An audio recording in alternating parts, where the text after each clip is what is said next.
Tintin? Bagong ligo na ako. Amuin mo. Ang bango-bango ko na. Ha? Naligaw ka na ba talaga, Tintin? Bakit? Parang hindi ka nagpalit ng damit. Ha? Kailangan ba yun? Paborito ko to eh. Kung ika'y magbibihis, dapat na malinis. Bakit po? Malinis na damit iyong ipapalit. Sige na nga. Sige na nga. Kukuha na ako ng malinis na damit. Saglit lang ha. Bilisan mo, ha? Ay, naku. Hindi pala alam ni Tintin na kailangan niya magpalit ng malinis na damit pagtapos maligo. Ate Netnet, ito ang gusto ko. Napaka-presko netong suotin. Naku, Tintin. Pupunta tayo sa simbahan. Hindi pwedeng magsuot ng ganyang mga damit kapag nasa simbahan. Ay, bakit po? Ano ba yung mga dapat kong suotin? Sige na nga, kukuha ko ng iba. Sige ha, pumili ka ng mabuti ha. Hay, may problema na naman pala tayo. Hindi rin pala alam ni Tintin kung ano yung mga damit na dapat isuot. Alamin natin kung paano pumili ng damit na ating isusuot. Tandaan natin na dapat ito ay naaayon sa lagay ng panahon, lugar na ating pupuntahan, at mga aktibidad na ating gagawin. Kung mainit ang panahon, ay maaari tayong magsuot ng sando o t-shirt, pati na rin shorts. At kung malamig naman ang panahon, ay maaari tayong magsuot ng jacket. Kapag naman umuulan, ay maaari tayong magpatong ng kapote sa ating mga damit. Maaari din tayong gumamit ng payong, pati na rin ng bota. Kung tayo naman ay aalis ng bahay, pupunta sa simbahan, o sa iba pang pasyalan, dapat presentable ang ating damit. Presentable ang ating isusuot. Maaari tayong magsuot ng polo at ng pantalon. Maaari din naman magsuot ng bestida. Kung sa bahay ay maaaring nakasando lang tayo at nakatsinelas, kapag tayo ay aalis, dapat magsuot tayo ng sapatos. Huwag mong kalimutan magmedyas bago ka magsapatos, ha? Kapag tayo naman ay papasok sa paaralan, dapat lamang na isuot natin ang ating uniforme upang makilala na tayo ay isang mag-aaral. At kung gusto mo naman na mag-ehersisyo o maglaro, kailangan komportable ang iyong isusuot. Huwag mo kalimutang magmedyas at magsapatos, ha? Para protektahan ang iyong mga paa. Kung kayo naman ay magbabakasyon at magsiswimming, dapat damit panligo ang isusuot mo. Maaaring rash guard, bathing suit, board shorts, at swimming trunks. Alam mo na ba ang wastong pagpili ng mga isusuot? Sige nga, ituro o sabihin mo nga sa akin kung alin sa mga ito ang maaari kong isuot kapag ako ay nasa bahay lang at sobrang init ng panahon.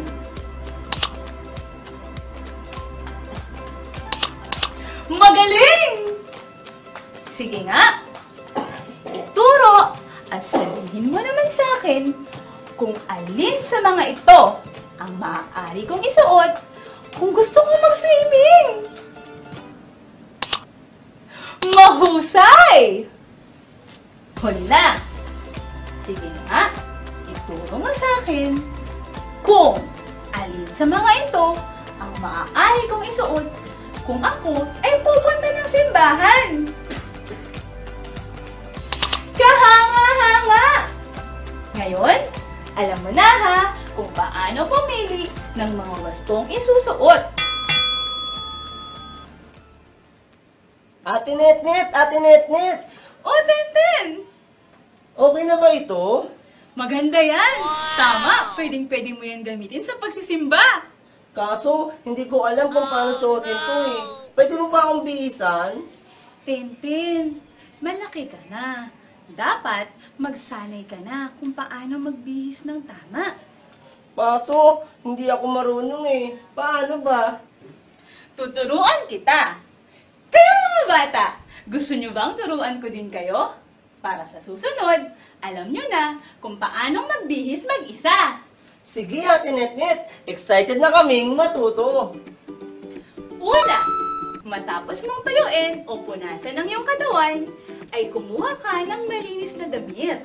Huwag mong kalimutan, kumuha ng malinis na panloob, ha?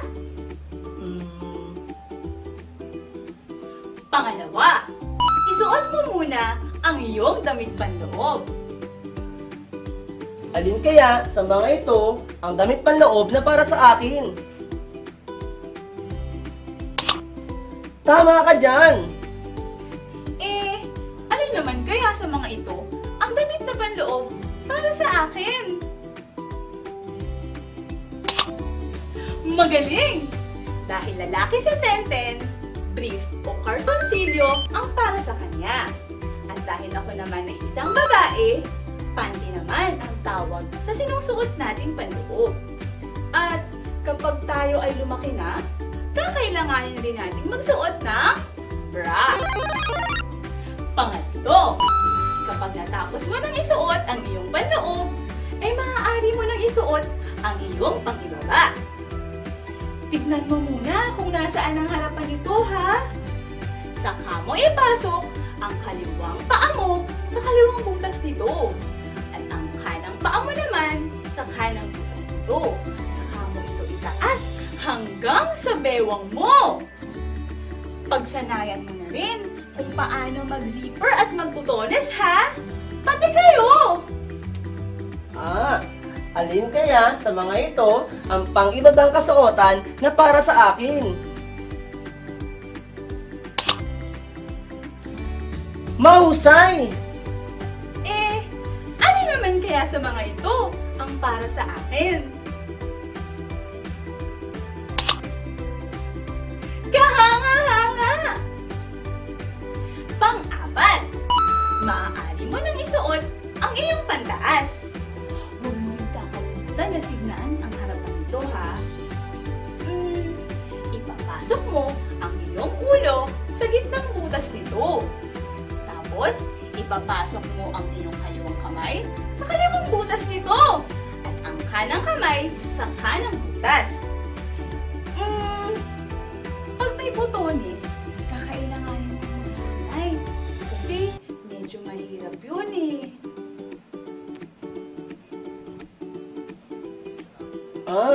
Alin kaya sa mga ito ang pangitaas na kasuotan na para sa akin? Magaling! Ano naman kaya ang para sa akin? Mahusay! Pang-lima, para naman sa ating mga paa, ay magsusuot tayo ng medyas.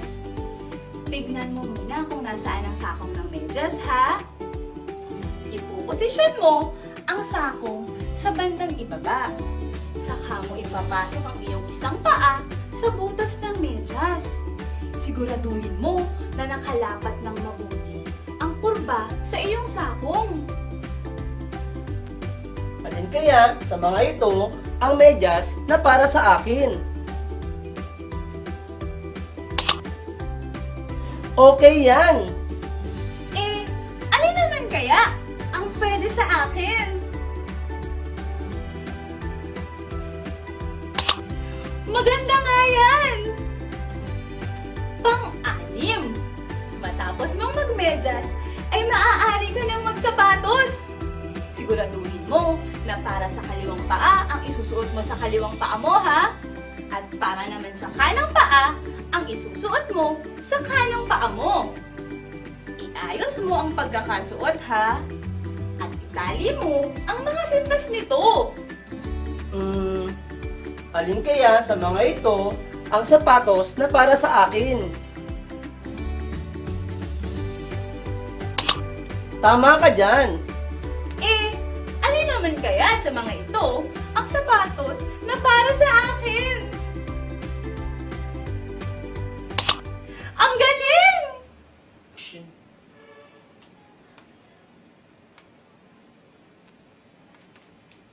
Maayos na ba? Ate Netit! O, Tenten! Handa na ako!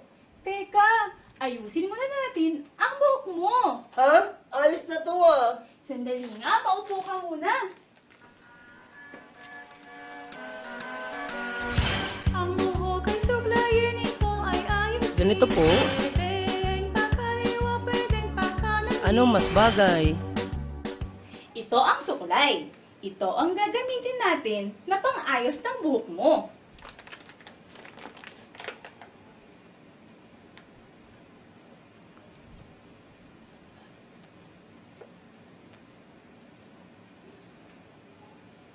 Ayan! Maayos na! Teka, Tintin. Marumi rin pala. Oh, no! Ha? Marami ba?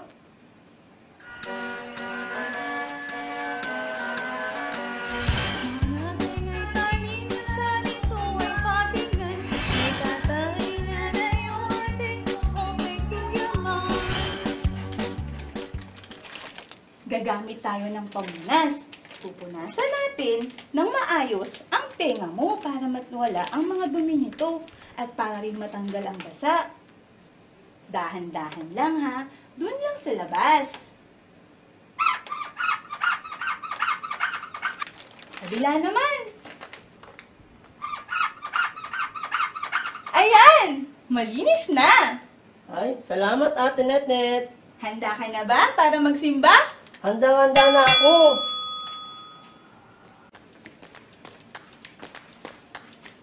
Ayan, Tintin! Mas lalo kang gumapo dyan sa suot mo.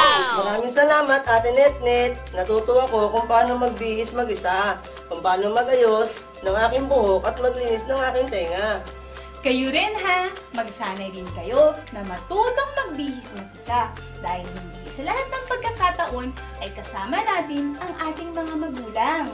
Magsanay din kayong mag-ayos ng buhok at punasan ang inyong tenga. Tenten, Netnet, tara na, alis na tayo. Pinatawag na tayo ni tatay!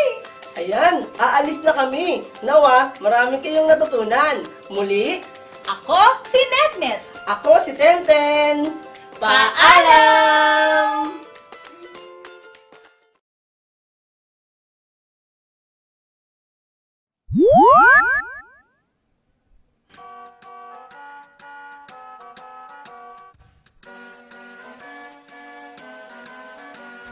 Kung ika'y magbibihis, dapat na malinis. Malinis na damit iyong ipapalit. Buhok ay suklayin, ito ay ayusin. Mga tenga'y palinisan, marahang punasan.